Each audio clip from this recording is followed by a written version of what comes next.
Bonjour, je vais continuer de vous parler du recrutement folliculaire, cette fois en évoquant les rétrocontrôles hormonaux.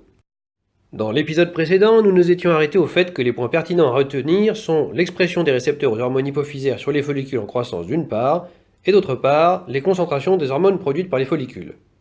Si on essaye de reprendre ça dans le détail, l'hypophyse va produire de la FSH et de la LH, qui vont agir si les récepteurs sont présents sur les cellules de la granulosa et de la thèque interne. Les cellules folliculaires vont produire les hormones estradiol, progestérone et inhibine qui agiront sur l'hypophyse via leurs récepteurs respectifs. Dans le détail, la FSH et la LH vont favoriser la production d'estradiol, de progestérone et d'inhibine, et ces hormones vont avoir comme effet sur l'hypophyse de réduire la production de FSH et de LH. S'il n'y avait que ça, on aurait une boucle de rétrocontrôle simple. Davantage d'hormones hypophysaires, ça fait davantage d'hormones folliculaires, et davantage d'hormones folliculaires, ça fait moins d'hormones hypophysaires. Sauf que non. Pour deux raisons. D'une part, les follicules grossissent et donc produisent davantage d'hormones, et d'autre part, il y a un récepteur de faible affinité pour les œstrogènes qui, lorsqu'il y a beaucoup d'œstradiol, va provoquer une augmentation de la production de FSH et de LH. Bon alors, par où on commence pour y voir plus clair? Le plus simple, c'est de commencer en réfléchissant aux hormones produites par l'hypophyse. Comme dans un premier temps, les follicules deviennent réactifs à ces hormones en produisant le récepteur à la FSH sur les cellules de la granulosa, ça veut dire que tout notre bazar commence avec la FSH. Comment notre hypophyse produit-elle de la FSH? Bon déjà, je vous parle d'hypophyse, mais l'entité pertinente, c'est l'axe hypothalamo-hypophysaire. C'est l'union entre l'hypothalamus et l'hypophyse. L'hypophyse est l'organe qui produit la FSH, la LH et d'autres hormones. Cette production se fait sous le contrôle d'une autre hormone, la GnRH, qui est l'hormone provoquant la sécrétion des hormones gonadotropes qui sont la FSH et la LH.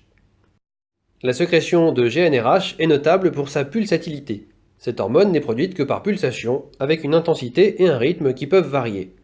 Ce sont ces variations de rythme et d'amplitude qui vont favoriser la production de FSH ou de LH. Un peu de GnRH avec un rythme lent favorise la production de FSH, tandis que des quantités plus grandes ou un rythme plus élevé favorisent la production de LH.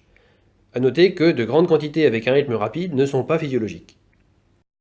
Cette sécrétion de GnRH est régulée par les niveaux d'œstradiol et de progestérone avec, pour résumer, suivant les phases du cycle folliculaire, durant la phase folliculaire, c'est-à-dire avant l'ovulation, il y aura relativement peu d'hormones, ce qui se traduit par un niveau basal de GnRH induisant plutôt la production de FSH.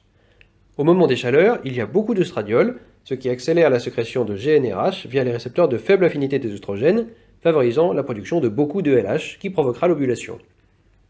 Enfin, durant la phase lutéale, il y a surtout de la progestérone, et donc des pulses lents et amples de GnRH, favorisant la production de LH. Autrement dit, les hormones hypophysaires gonadotropes activent la production des hormones folliculaires. Les hormones folliculaires contrôlent la production des hormones hypophysaires. Estradiol, progestérone et inhibine inhibent la production des hormones hypophysaires gonadotropes.